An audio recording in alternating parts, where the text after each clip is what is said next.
Well, Victoria's police chief finds himself in hot water again, this time after he broke police policy by leaving his loaded handgun under the seat of his car. Making matters worse, it happened on the same day Chief Jamie Graham admitted the police had lost track of some high-profile police weapons. Kristen Robinson has the story. One police shotgun in authorized hands is too many.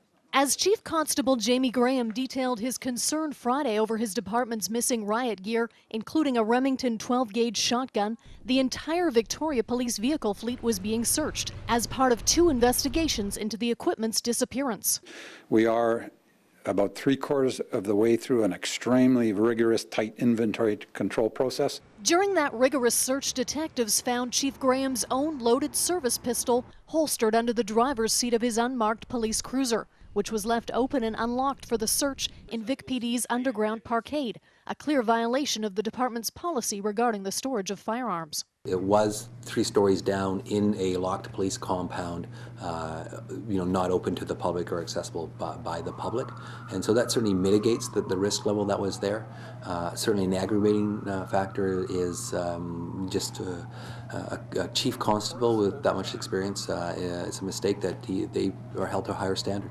Firearms stored at Vic PD headquarters must be unloaded, placed inside a locking drawer in a locked locker, and not left unattended. In a statement, Graham admitted to the incident and says he immediately informed the police board and the police complaint commissioner, which found an internal investigation overseen by Deputy Chiefs John Ducker and Del Manick was appropriate. Because there was no complaint and because it did not involve a member of the public, there was no need for this to be a public trust investigation. As discipline authority, the mayor issued Graham a written reprimand on his record for neglect of duty. It is a serious infraction. Anything involving firearms is taken seriously, and the Victoria Police Department has a very good policy around the care and storage of their firearms.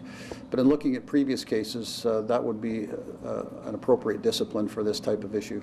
Do I think that chiefs of police need to demonstrate leadership? Absolutely I do. But again, I'm not going to comment on the circumstances. I don't know the details. Chief Graham, who accepted the written reprimand, is currently undergoing his annual performance review. Today's finding of neglect of duty is just the latest infraction for Chief Graham. There have been many other serious findings against him in recent years. In August, he was found guilty of discreditable conduct following an incident in which he revealed details about an undercover officer who was driving a busload of Olympic protesters. While in Vancouver in 2008, he was also found guilty of discreditable conduct for failing to cooperate with an investigation into police misconduct. And in 2006, Graham was forced to apologize to Vancouver's city manager for placing a bullet-riddled shooting target on her desk.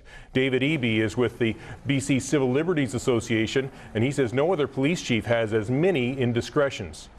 Well, it's incredibly unusual in my experience to have a chief who's violated the Police Act Code of Conduct once.